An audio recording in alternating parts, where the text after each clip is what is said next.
Tous les chemins mènent à Rome, a-t-on coutume de dire. L'idée qui se cache derrière ce dicton en matière de religion consiste à croire que toutes les religions mènent au même résultat. Tout le monde a raison et tout le monde sera sauvé. C'est une philosophie qui permet de s'accommoder à cette pluralité de pensée qui caractérise notre génération. Nous n'avons pas de jugement de valeur à porter sur les prétentions des différentes religions puisqu'elles conduisent toutes à Dieu. À l'opposé de cette tendance populaire, on retrouve la prétention du christianisme à détenir la vérité. Comment gérer cette position dans un monde post-moderne qui croit à des valeurs relatives? Est-ce que tous les chemins mènent effectivement à Rome en matière de religion?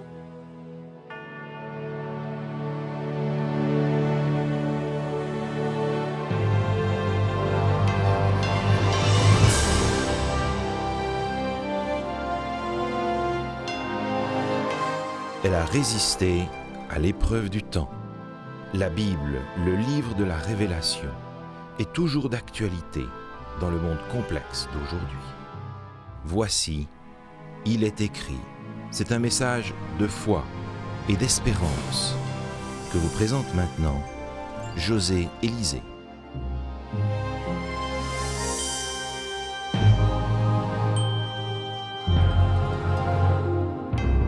L'idée selon laquelle il n'existe pas d'approche mauvaise à la spiritualité est de plus en plus populaire. Tout est une question de goût personnel et la chose la plus importante, c'est de trouver sa propre manière d'exprimer sa spiritualité. Lorsque nous analysons d'un peu plus près cette prétention, nous nous trouvons bien vite dans l'embarras. Le gros bon sens, comme nous disons, nous oblige à reconnaître que tout le monde ne peut pas avoir raison en même temps. Et les formes extrémistes d'expression religieuse sont là pour nous le prouver. En observant un certain nombre de fêlés religieux qui courent le monde, nous commençons à être plus prudents dans nos affirmations. Vous vous souvenez de l'enlèvement de la jeune Elizabeth Smart? Elle dormait paisiblement dans la maison familiale à Salt Lake City et le 4 juin 2002, au petit matin, Brian Mitchell entra par effraction dans sa chambre et c'est grâce à sa petite sœur qui eut la présence d'esprit de faire semblant de dormir que la description du ravisseur put être donnée. C'était un chrétien. Et que dire de Charles Manson, David Koresh, Jim Jones et la secte du Temple solaire? Qui oserait dire que ces formes de religion sont des expressions de foi parfaitement acceptables? Pourtant, lorsque nous parlons des grandes religions, notre mode de pensée moderne se refuse à porter un jugement de valeur. Dans toute religion, il y a une parcelle de vérité, affirmons-nous conciliants. Aujourd'hui, avec mon ami Rémi Ballet, nous allons nous attaquer à ce monument. Bonjour Rémi. Bonjour José. Alors, te sens-tu d'aplomb pour aborder ce sujet particulièrement épineux puisque nous allons parler de l'ensemble des religions? Il est vrai que c'est un sujet difficile, surtout dans le contexte dans lequel nous sommes, mais je crois que si nous nous fondons sur ce qui est la caractéristique d'Il est écrit, à savoir la Bible, nous allons trouver des éléments pertinents qui nous montreront que le christianisme a quelque chose de particulier et d'unique. Puisque tu as prononcé le mot de christianisme, nous allons démarrer là-dessus. Alors, est-ce que le christianisme est une religion inclusive ou une religion exclusive? Peut-être qu'il faudrait d'abord définir les termes. Tout dépend de ce que tu veux dire par là. Inclusif ou exclusif. Bon, c'est sûr que la foi chrétienne est une foi qui est ouverte à tous. Je dirais même que le grand mandat, la grande mission que le Christ a confiée à ses disciples est une mission mondiale dans laquelle la main est tendue à chacun. On pourrait lire un texte, si tu veux bien, par rapport à ça, dans l'Évangile selon Matthieu, au chapitre 28. Dans l'Évangile de Matthieu, au chapitre 28. Et on pourrait lire versets 19 et 20. Peut-être voudrais-tu lire ce texte. Et 20. Alors là, nous sommes vraiment à la fin. Tout à fait à la fin de l'Évangile selon Matthieu. L'Évangile de Matthieu, effectivement. C'est le dernier mandat que le Christ confie à ses disciples. C'est le mandat que Jésus donne à tout enfant de Dieu, à tout chrétien. Allez, faites de toutes les nations des disciples, baptisez-les au nom du Père, du Fils et du Saint-Esprit, et enseignez-leur à garder tout ce que je vous ai prescrit. Et voici, je suis avec vous tous les jours jusqu'à la fin du monde. Alors dans ce sens, si je comprends bien, on n'a pas affaire à une religion exclusive puisqu'elle est ouverte à tous. C'est pas une religion qui aurait une préférence pour un groupe, pour une race, pour un type de personne. C'est vraiment une foi qui est ouverte à tous. En ce sens, on va dire, elle est inclusive. Elle voudrait que toute la famille humaine puisse se retrouver autour de Dieu, autour du Christ. En effet, parce que l'un des reproches que l'on pourrait faire au peuple d'Israël, c'est d'avoir pensé que la révélation de Dieu concernait d'abord et uniquement le peuple d'Israël. Et que les autres ne pouvaient être que des croyants de seconde zone. Oui. Dans ce sens-là, le Christ a apporté une révolution. Chaque être humain a la même valeur aux yeux de Dieu et tous sont appelés à faire partie de sa famille. En ce sens, c'est inclusif.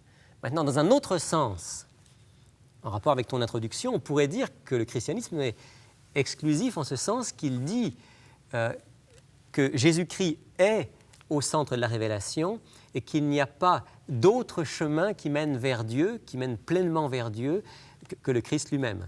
Alors ça, c'est un langage que l'on pouvait tenir sans problème il y a quelques dizaines d'années en arrière, mais il devient de plus en plus difficile d'être aussi affirmatif, d'être aussi catégorique aujourd'hui. C'est sûr que c'est plus difficile de le faire parce qu'on est dans un contexte, comme tu l'as dit, relativiste. Pourtant, si on veut être fidèle à ce que dit la Bible et à ce qu'a dit le Christ, c'est quand même bien le message de la Bible. On pourrait lire, si tu veux, un texte, là aussi, qui me semble tout à fait clair, dans le livre des Actes des Apôtres, au chapitre 4, où l'apôtre Pierre, dans le cadre d'un discours, va dire quelque chose de très clair. On trouve ça dans Actes des Apôtres, chapitre 4, verset 12. Peut-être que tu veux lire le texte. Alors, le verset 12, « Le salut ne se trouve en aucun autre, car il n'y a sous le ciel aucun autre nom donné parmi les hommes par lequel nous devions être sauvés. » Alors là, on est vraiment dans une forme exclusive de religion. Il est question du Christ ici. Le salut ne se trouve en aucun autre que Jésus-Christ, et il n'y a sous le ciel aucun autre nom qui était donné par lequel nous devions être sauvés. Jésus se présente comme le sauveur des hommes, le sauveur du monde. Oui. Alors on va se mettre à dos les musulmans, les bouddhistes, les... Alors, probablement que ceux qui se fondent sur d'autres révélations vont trouver cela difficile à accepter et à croire. Et je crois que c'est là qu'il faut qu'il y ait cet aspect aussi inclusif de dire nous ne croyons pas que ceux qui sont en dehors du christianisme soient des gens qui soient forcément des gens mauvais, qui ne sont pas sincères et qui n'ont pas même des éléments dans ce qu'ils croient, qui sont des éléments de la véritable religion, de la véritable relation avec Dieu. Mais il y a un élément fondamental qui se trouve qu'en Jésus-Christ, et peut-être que notre émission devrait servir à montrer ce qu'il y a d'unique dans ce que le Christ a apporté. En fait, comme dans toute religion, à un certain moment, on arrive à un point où c'est à prendre ou à laisser.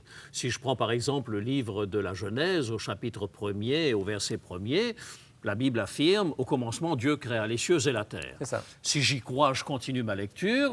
Si je refuse cette approche, eh bien, je n'ai plus qu'à fermer la Bible. Et tout le reste devient incohérent, effectivement. Comme tu l'as bien dit tout à l'heure, de toute façon, on ne peut pas accepter tout et son contraire. Il y a bien à un moment un chemin qui doit être vrai et un autre qui l'est moins, à moins qu'on envisage la religion simplement comme une dimension psychologique de l'être humain, auquel cas chacun a sa vérité. Mais si Dieu existe vraiment, et nous croyons qu'il existe, alors il doit y avoir un chemin qui est le chemin par lequel nous pouvons nous approcher de lui. Mais est-ce qu'on pourrait se demander quelle est la spécificité du christianisme? En quoi le christianisme est-il différent des autres religions qui existent dans le monde? Alors, je crois que ça, c'est la vraie question, c'est celle qui va nous permettre d'aller plus loin, peut-être d'aider nos téléspectateurs qui se posent des questions justement sur les différentes religions, à voir en quoi l'Évangile, le Christ, ont vraiment quelque chose d'exceptionnel à nous apporter. Alors, encore une fois, ça ne veut pas dire qu'il n'y a pas de sagesse, qu'il n'y a pas de sincérité, qu'il n'y a rien de bon chez les autres. Confucius était un grand sage. Bouddha va par certains aspects dire des choses admirables. Mahomet a certainement été quelqu'un qui a apporté des éléments importants dans le coin de terre où il a fait se développer l'islam. Mais Jésus est venu apporter quelque chose d'unique. Alors peut-être qu'on peut aller maintenant dans le texte et voir quel est ce quelque chose d'unique. Avec intérêt. Lorsqu'on demande à un chrétien quel est le verset le plus important dans la Bible, généralement, il va répondre Tu vas le dire à ma place? Évangile de Jean, chapitre 3, et le verset 16. Exactement. Le résumé, en quelque sorte, de toute la Bible. Exactement. On va quand même le chercher. On va le parce que lire, Nous on va le avons lire. l'habitude de tourner les pages de notre Bible. Jean, chapitre 3, et le verset 16. Car Dieu a tant aimé le monde qu'il a donné son Fils unique, afin que quiconque croit en lui ne périsse pas, mais qu'il ait la vie éternelle. Voilà. Alors on a là effectivement un résumé du message de la Bible et de l'Évangile en particulier, qui dit que tout part de l'amour de Dieu. Jusque-là, je pense que toutes les religions pourraient être d'accord. Mais ensuite, Dieu a tant aimé le monde qu'il a donné son Fils unique, afin que quiconque croit en lui ne périsse pas, mais qu'il ait la vie éternelle. Donc Jésus vient comme le représentant du Père, il vient d'en haut, il vient s'incarner, et il vient apporter le salut. Là, on a un mouvement qui est fondamentalement différent de celui qu'on a dans toutes les autres religions. En général, José, dans toutes les religions, l'idée est que l'être humain n'est pas totalement pur, il a un problème, alors on va l'appeler le péché dans le christianisme, on l'appellera autrement dans d'autres religions, mais il faut qu'il puisse devenir... S'élever par lui-même, en C'est ça, quelque et sorte. devenir acceptable par Dieu. Oui. Pour ça, il faut qu'il fasse un chemin, qu'il gravisse des échelons.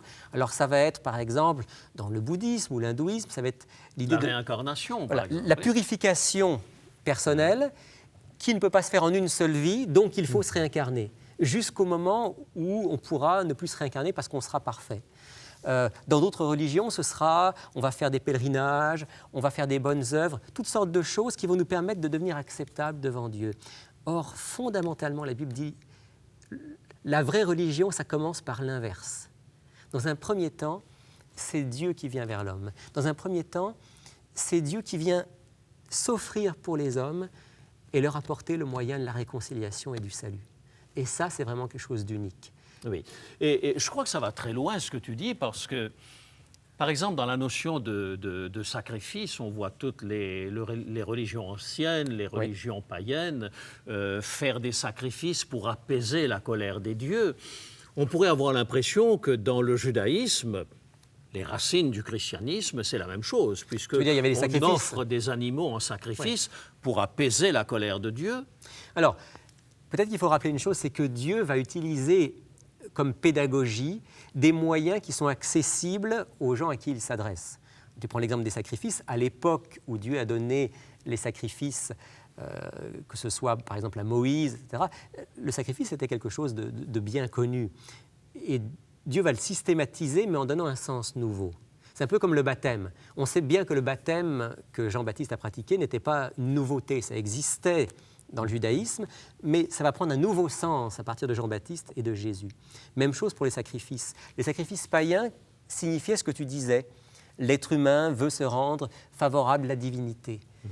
Dans la pensée biblique, le sacrifice, c'est au contraire Dieu qui pourvoit aux moyens du salut. Un animal innocent, qui n'a rien à voir avec le péché, va mourir pour que celui qui a péché ne soit pas voué à la destruction. C'est exactement l'opposé de la C'est le pensée chemin païenne, inverse. de la pensée naturelle.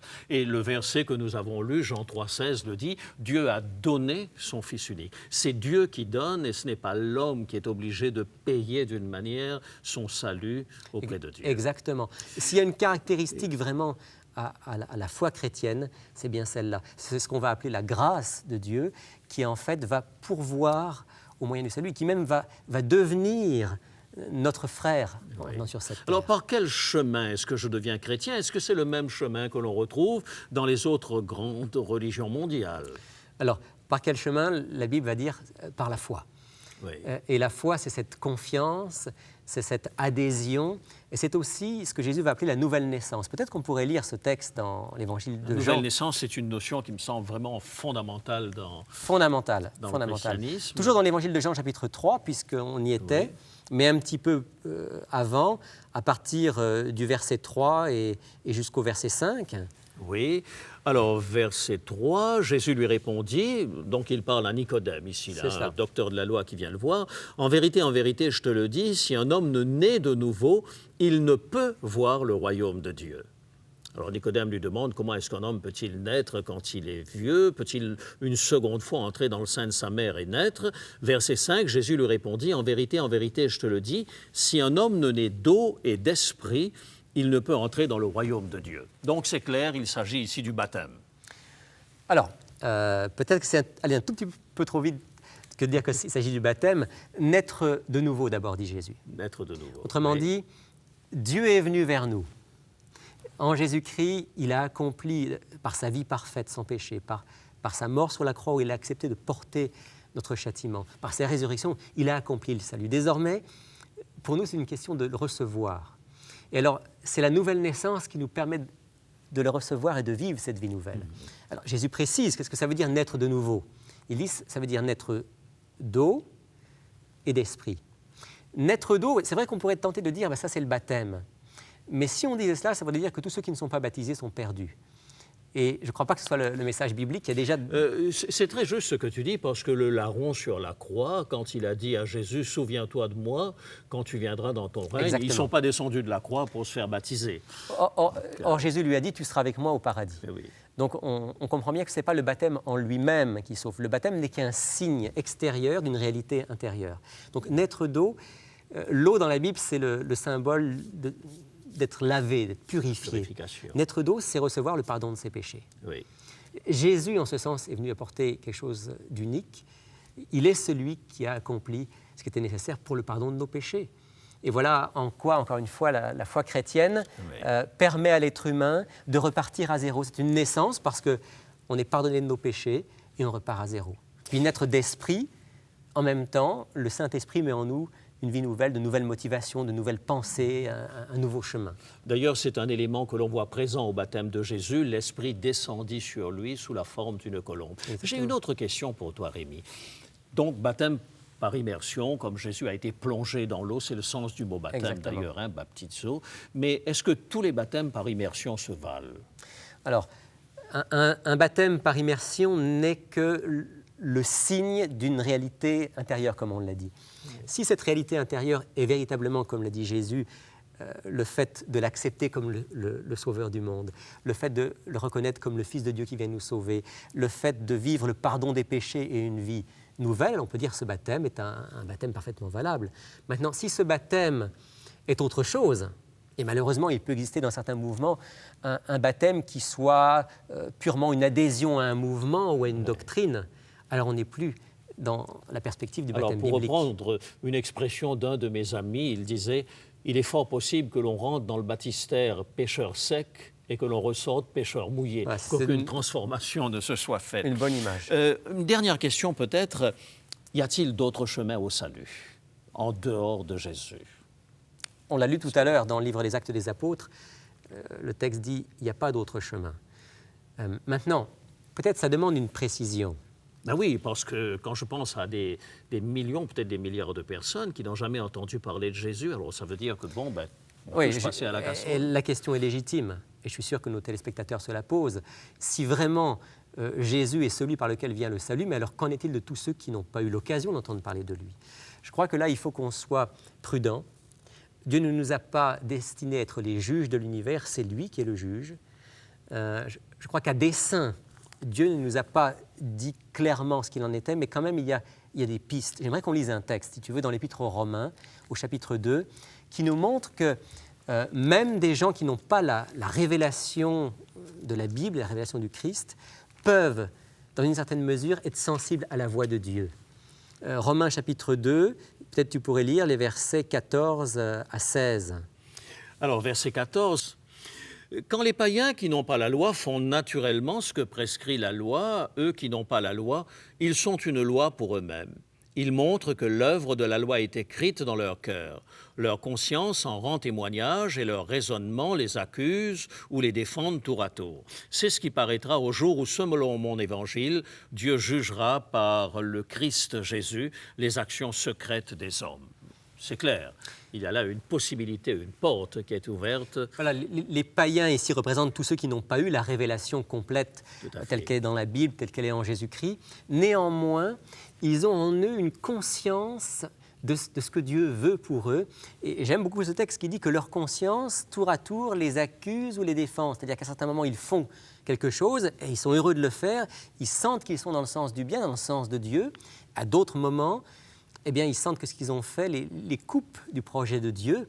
Et à ce moment-là, ils vont être poussés à à demander pardon. Ils le feront peut-être au Tout-Puissant, à l'être suprême, mais s'ils le font de tout leur cœur, s'ils n'ont pas eu connaissance de Jésus, eh bien, le texte nous dit ici que Dieu va prendre en compte la sincérité, l'authenticité de leur cœur. Donc, si je peux dire ça comme ça, la conviction que j'ai à partir de ce texte et quelques autres, c'est qu'il est possible d'être mis au bénéfice de ce que Jésus a accompli pour nous, même sans connaître Jésus-Christ, sans avoir entendu parler de Jésus. Sans avoir entendu prononcer le nom de Jésus. C'est ça. Mais à ce moment-là, le cœur est ouvert et Dieu, dans son grand amour, nous met au bénéfice de ce que son Fils a accompli. Oui. Néanmoins, le chemin du salut reste toujours le Fils, car il n'y en a pas d'autre qui a été donné pour que nous soyons sauvés. Alors, une dernière question, Rémi. Ce chef africain qui, s'adressant au missionnaire, lui a dit « Mais pourquoi es-tu venu m'apporter l'Évangile ? J'étais tellement bien avec mes 14 femmes. » Alors, pourquoi les missions, en quelque sorte? Oui. Alors, en ce qui concerne la mission de l'Église chrétienne, on pourrait dire qu'il y a plusieurs raisons. La première raison, c'est que Jésus nous l'a dit, allez. Donc, s'il l'a dit, on lui fait confiance et on y va, on va partager cette bonne nouvelle. On obéit à Jésus. Voilà. La deuxième raison, c'est qu'en le faisant, nous savons que nous donnons l'occasion aux êtres humains de trouver le chemin qui est en Jésus-Christ. C'est plus facile, lorsqu'on a l'Évangile, de comprendre l'amour de Dieu et de le recevoir, que de chercher en tâtonnant. C'est ça. D'ailleurs, la Bible le dit. À travers les éléments naturels et à travers notre conscience. Oui. Et puis, pour reprendre l'exemple de ton chef africain, malgré tout, Dieu connaît les lois du bonheur. Et apporter l'Évangile à quelqu'un qui vit, par exemple, avec 14 femmes, c'est lui dire que le projet de Dieu, c'est une relation de fidélité entre un homme et une femme, c'est permettre à quelqu'un de vivre beaucoup plus heureux et beaucoup plus selon le projet de Dieu dès maintenant sur cette terre. Merci Rémi pour ces éclaircissements. Et je me tournerai maintenant vers nos téléspectateurs en leur disant que dans un monde où le concept de morale relative a ébranlé notre capacité de distinguer clairement entre le bien et le mal, c'est impopulaire de penser que certaines personnes pourraient avoir tort. Et pourtant, notre raison nous incline à penser que tout le monde ne peut avoir raison. Dans n'importe quel domaine scientifique, les maths ou la physique, il existe des choses vraies et des choses fausses. Et il ne s'attache aucune émotion à ces constats. Lorsque nous affirmons que 2 + 2 = 4, il n'y a là aucune implication morale. La découverte de cette réalité ne change pas le cours de mon existence. Mais lorsque Jésus dit « Nul ne vient au Père que par moi », croire à cette parole amène un changement dans mon cœur. En tant que Dieu incarné, Jésus s'est placé comme étant la seule porte qui mène au ciel. Sans le lien divin qu'il établit entre Dieu et l'homme, il n'y a pas d'espoir d'éternité pour l'humanité. La plupart des gens qui refusent d'accepter Jésus refusent souvent de se regarder honnêtement en face. L'acceptation des grandes pensées philosophiques de l'humanité ne demande pas un changement du cœur comme le fait la Bible. Voilà pourquoi bien des personnes préfèrent se tourner de préférence vers ces mouvements. Se pourrait-il que le chemin large conduise effectivement à la destruction et qu'une majorité de gens évitent de s'engager avec Jésus à cause d'un malentendu profond au sujet de ce qu'il nous propose? Des années de fausses rhétoriques religieuses ont fini par faire accréditer l'idée selon laquelle Dieu se réjouit de détruire les pécheurs. La vérité, c'est qu'il se réjouit de sauver les pécheurs en détruisant le péché. Jésus parle à votre cœur aujourd'hui. Il vous invite à trouver le pardon auprès de lui. Venez à moi, vous tous qui êtes fatigués et chargés, et je vous donnerai du repos, dit Jésus. Mon joug est facile et mon fardeau léger, et vous trouverez du repos pour vos âmes. Aspirez-vous au repos? Recherchez-vous la paix de l'esprit? Viens à moi, dit Jésus, tu trouveras la réponse à tes attentes. En entendant l'appel de Jésus, vous vous demandez « Comment dois-je faire pour accepter son offre? Qui me guidera dans mon cheminement ?» Reconnaissez simplement qu'il vous aime d'un amour incommensurable, que vous avez une valeur inestimable à ses yeux, que vous n'êtes pas une simple poussière cosmique perdue dans l'immensité de l'univers. Venir à Jésus est simple.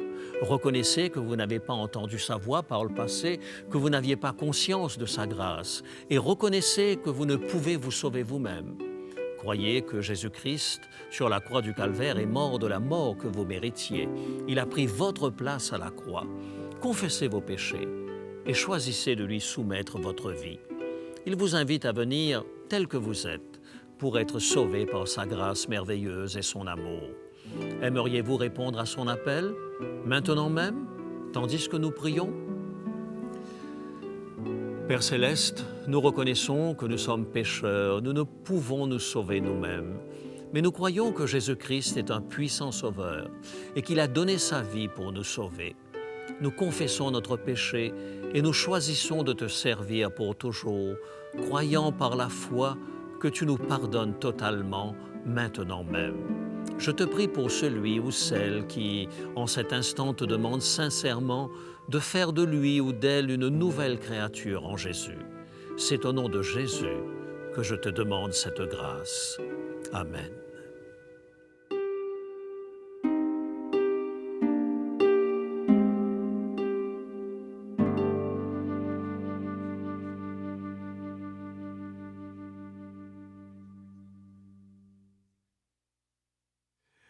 Rémi, on dit souvent que si on ne pouvait emporter qu'un livre sur une île déserte, ce serait la Bible. Mais si on pouvait en emporter deux, je crois que c'est le livre que tu vas nous proposer aujourd'hui que j'emporterai volontiers avec moi. Écoute, si c'est le cas pour toi, c'est certainement le cas pour moi aussi. C'est vrai que le livre qu'on propose aujourd'hui, qui est donc Vers Jésus, ce petit livre qui présente de manière admirable ce qu'est le Christ, son message, la relation qu'il peut avoir avec nous, c'est probablement le livre qu'on a le plus souvent proposé dans le cadre de l'émission Il est écrit. C'est aussi celui que je choisirais si je devais en prendre un avec la Bible. On a le plaisir aujourd'hui de l'offrir à nos téléspectateurs absolument gratuitement. Et je crois que ça vaut vraiment la peine d'en profiter. Dans ce livre, il y a l'essentiel. Quel est notre problème en tant qu'être humain, le problème du péché? Qu'est-ce que Dieu, dans son amour, a fait en Jésus-Christ? Et il me semble que rares sont les auteurs qui ont vraiment compris fondamentalement ce que c'est que la relation, la nouvelle naissance avec Jésus et la marche quotidienne avec Jésus. C'est pour cela que ce livre vraiment me fait énormément On peut de bien. dire, c'est un livre exceptionnel. Alors aujourd'hui, si nos auditeurs nous entendent, s'ils ont écouté notre émission et s'ils veulent se procurer gratuitement le livre Vers Jésus, il leur suffit de prendre contact avec nous et on se fera un plaisir de leur envoyer. Oui, mais je pense qu'ils auront quand même les frais de port, bien sûr, à payer s'ils commandaient le livre. Uniquement. Uniquement les frais de port. Et voilà maintenant nos coordonnées, José, pour pouvoir nous appeler. Pour demander l'offre du jour, composez maintenant le 514-729-3515 pour Montréal ou le 1-866-729-3515 si vous êtes de l'extérieur de Montréal. Mentionnez bien le titre de l'offre du jour ainsi que vos noms, adresses et numéros de téléphone en parlant lentement.